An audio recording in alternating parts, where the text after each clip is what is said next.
Nikade Sri Dewi Wahyuni resmi dilantik sebagai pengganti antar waktu atau PAW anggota DPRD Kabupaten Karangasem periode jabatan 2019-2024 di ruang rapat paripurna kantor DPRD Karangasem.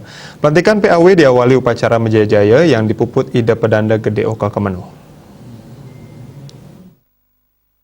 Ketua DPRD Karangasem, Inengah Sumardi. Acara pelantikan telah mencapai quorum, yakni memenuhi syarat.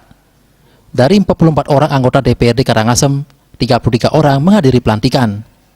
Upacara pengambilan sumpah Nikade Sri Dewi Wahyuni didampingi rohaniawan dan Wakil Ketua DPRD Karangasem, Inengah Sumardi. Bupati Karangasem dalam sambutan yang dibacakan Wakil Bupati Wayan Ardedipe mengucapkan selamat kepada Sri Dewi Wahyuni atas pelantikan PAW menjadi wakil rakyat Karangasem dan diharapkan bisa turut berkontribusi memajukan pembangunan Kabupaten Karangasem. Wakil Ketua Inengah Sumardi mengatakan, acara pengambilan sumpah dilaksanakan atas dasar komunikasi selaku pimpinan fraksi PDI Perjuangan. Pada saat yang sama, DPRD Karangasem menetapkan 6 rancangan perda.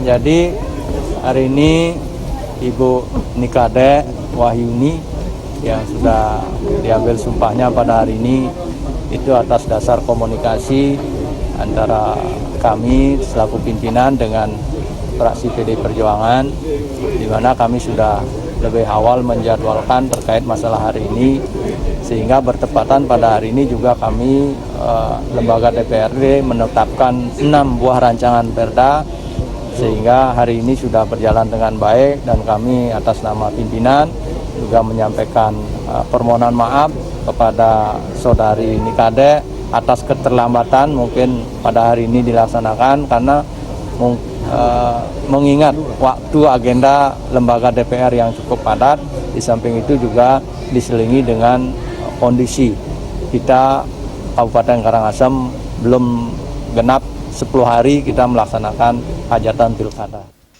Kadek Sri Dewi Wahyuni sebagai PAW dalam kesempatan tersebut meminta doa restu supaya bisa menjalankan tugas sebagai wakil rakyat dengan baik dan tidak mengecewakan pemilih pendukungnya. Ya, semoga minta doanya ya, semoga saya bisa menjalankan tugas dan kewajiban saya sebagai wakil rakyat dengan sangat baik, biar tidak mengecewakan pemilih pendukung saya. Gitu. Nanti programnya seperti apa Bu, langkah pertama akan dilakukan? Tiang kan di komisi di bidang kesehatan ya, nanti tiang sudah lakukan itu dari 2003 saya membantu masyarakat di bidang kesehatan, terutama mengantar masyarakat yang minta bantuan ke saya. Nikade Sri Dewi Wahyuni ditempatkan bertugas di Badan Musyawarah Komisi 4 Fraksi 4 PDI Perjuangan. Acara diakhiri dengan ucapan selamat seluruh anggota DPRD Karangasem. Made Risma, Bali TV.